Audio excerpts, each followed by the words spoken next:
Dentro desta perspectiva e contexto que nós estamos vivendo, nesses últimos dias, o nosso culto, as mudanças todas, a meditação também, por conta de toda essa situação, será de maneira mais breve, para que o nosso tempo seja o mínimo entre comunidade.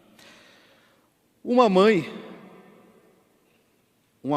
na Baixada Fluminense carrega o seu filhinho que foi morto por tiros de fuzil disparados por traficantes que disputavam o tráfico no morro.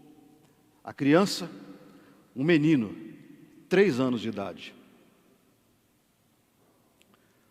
Um pai de família, com 3 filhos pequenos, morando de aluguel e ganhando muito pouco por mês, é despedido e fica nada menos que 2 anos para arrumar um emprego.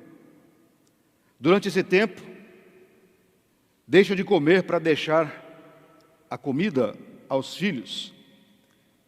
Isso quando não os vê chorando de fome. Um jovem de 20 anos, dirigindo o carro de seu pai, altas horas da madrugada, embriagado, bate contra uma árvore, vindo a ficar paralítico, sem perspectivas para o futuro. Uma doença incurável se abate sobre o esposo de uma jovem senhora. O médico lhe dá o diagnóstico e tempo de vida: câncer, 6 meses. Uma moça saindo da escola é atacada por um grupo de rapazes que a violentam, fazendo com que a jovem fique traumatizada para o resto de sua vida, não conseguindo se relacionar com ninguém mais, pois a lembrança lhe atormenta o tempo todo. E para concluir a lista, 6.000 mortes. 6.000 mortes e 150.000 contaminados ao redor do mundo é a realidade do novo coronavírus ou Covid-19. Nós vivemos tempos terríveis, onde o sofrimento do mundo inteiro está estampado ao vivo. E como se dizia tempos atrás, eu sou desse tempo que se dizia que a coisa era via Embratel. O sofrimento está hoje via Embratel em nossos lares, dentro de nossa casa. O que há de comum em todas essas histórias que eu citei? O que há de comum é o drama de toda a espécie humana, o sofrimento. Todos esses casos geram profundo sofrimento em todos os envolvidos e em todos que estão à volta das pessoas envolvidas. Se existe uma coisa que todos nós tentamos fugir, é do sofrimento. E se há uma coisa que, por mais que tentemos, não conseguimos, é justamente fugir do sofrimento. Porque ele irá acontecer de uma maneira ou de outra em nossa vida, na sua vida. Isso sempre aconteceu, acontece, e assim será até o fim. Então fica-nos uma das muitas perguntas persistentes, que é o tema desse mês, perguntas persistentes. De onde vem tanto sofrimento? Ou por que sofremos? Todas as pessoas de todas as culturas e de todas as gerações já tentaram, de um jeito ou de outro, descobrir as razões de tanto sofrimento que passamos, de uma maneira ou de outra. As gerações fizeram essa pergunta. Todos nós, de um jeito ou de outro, já fizemos essa pergunta, às vezes internamente e às vezes em briga diante de Deus. Por que, Senhor? Por que estou sofrendo tanto? Peter Berger, um sociólogo americano, chega a concluir que todas as culturas oferecem uma explicação à experiência do infortúnio e do sofrimento. É verdade. As culturas todas têm as suas respostas.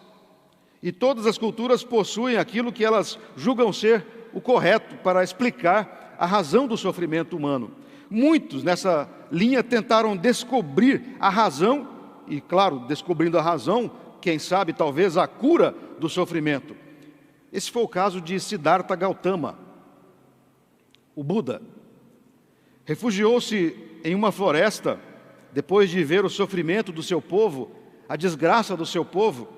Refugiou-se em uma floresta, dizendo que de lá, da floresta, só sairia depois de descobrir a razão do sofrimento humano. Ficou lá por algum tempo, muito tempo. E depois de muito meditar, Siddhartha Gautama chegou à conclusão de que o homem sofre porque quer coisas, porque deseja coisas. Esta foi a explicação de Siddhartha Gautama.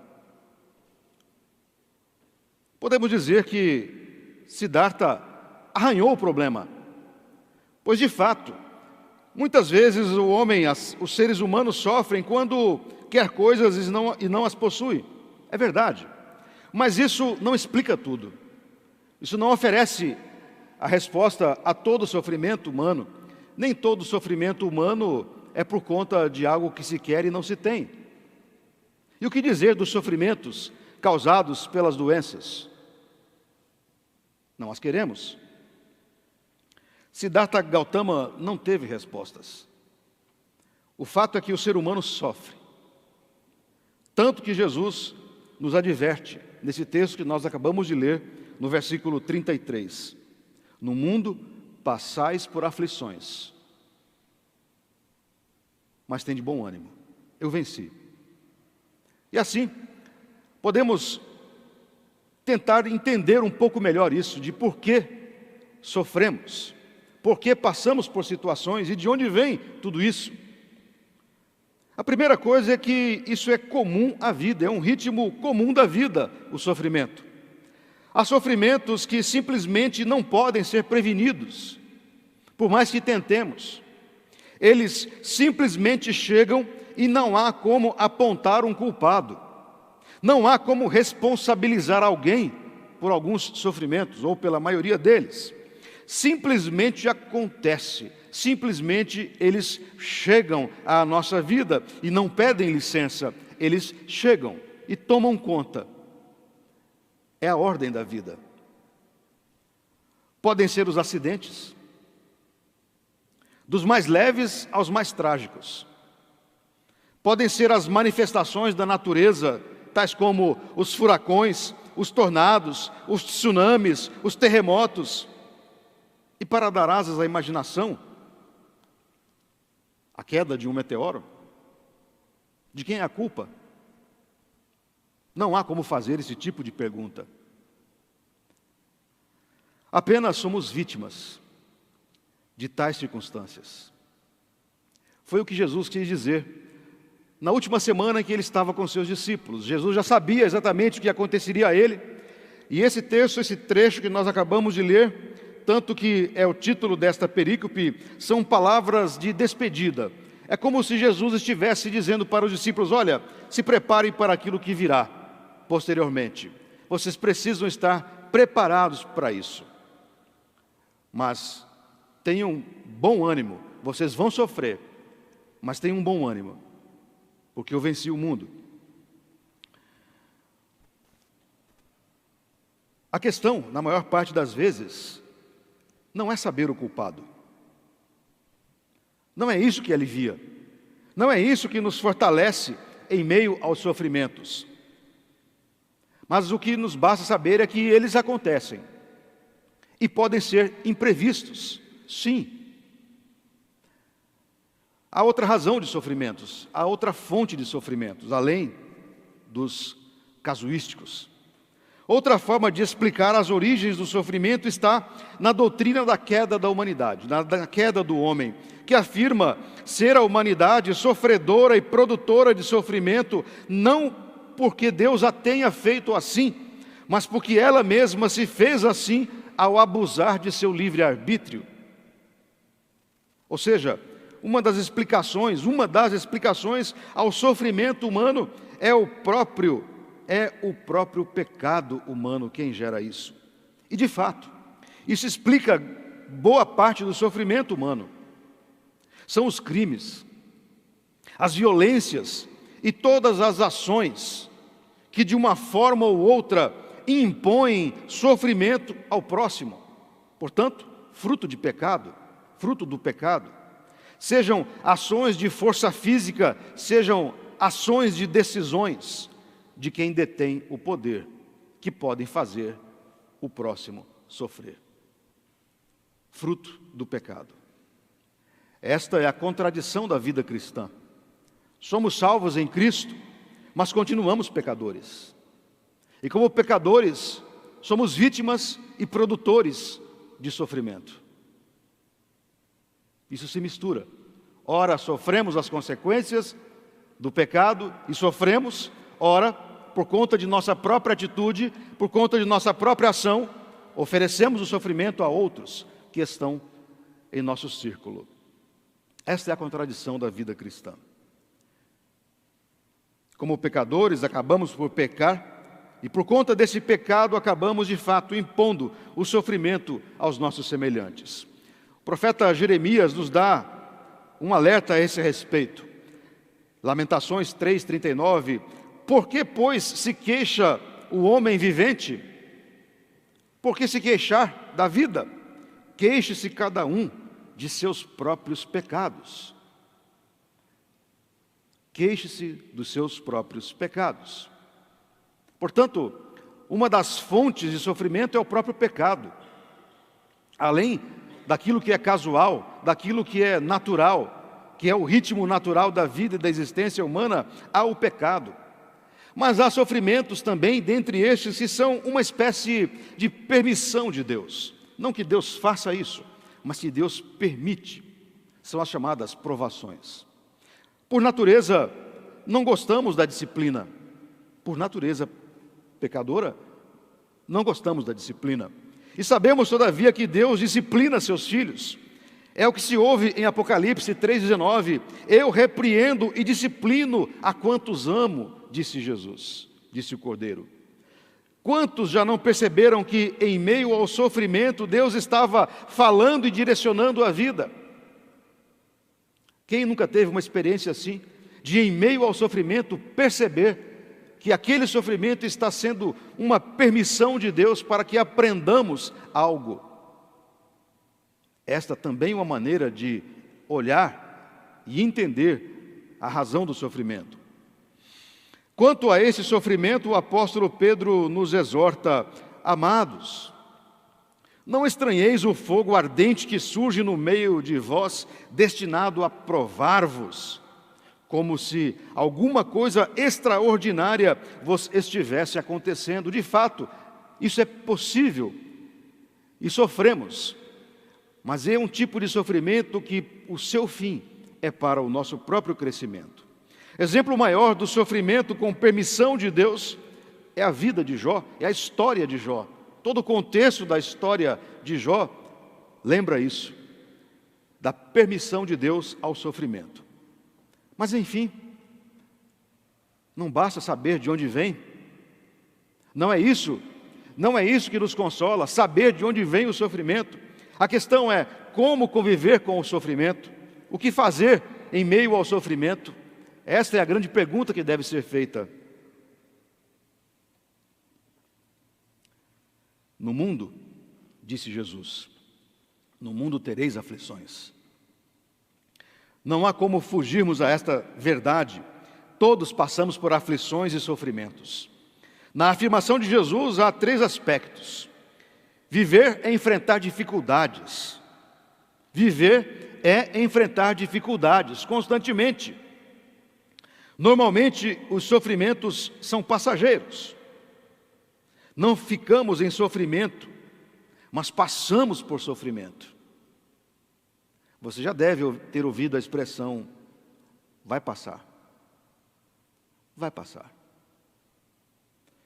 Os sofrimentos, em terceiro, são diversos na sua origem, natureza e quantidade e intensidade. Falar sobre como não ter sofrimentos é uma grande ilusão e desconhecimento bíblico, uma vez que todos sofremos, já que foi Jesus mesmo quem disse: se preparem, vocês vão passar por dificuldades, sofrimentos, aflições. E se não há como fugir a esta realidade, a principal pergunta que devemos fazer é: como então devo reagir a tudo isso? A sua reação, positiva ou negativa, é o grande segredo em conviver com o sofrimento. Porque nós precisamos conviver com ele, porque fugir dele não há possibilidades. Então, vejamos alguns princípios para convivermos com o sofrimento.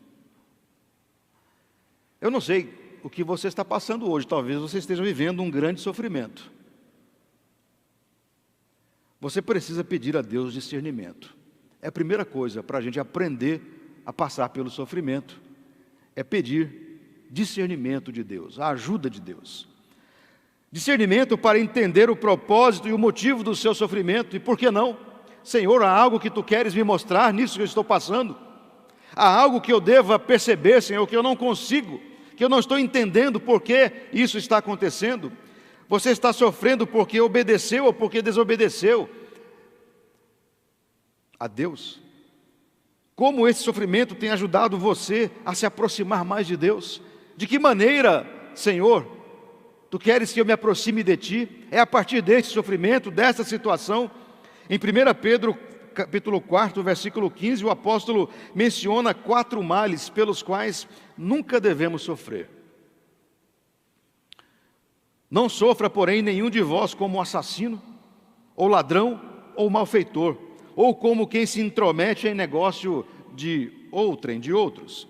Mas se sofrer como cristão, não se envergonhe disso, antes glorifique a Deus com esse nome.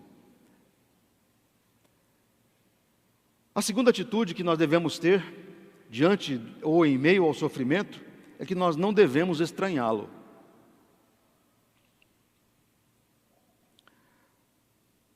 Nós já vimos o conselho de Pedro: não estranheis o fogo ardente dentro de vós, como que a vos provar.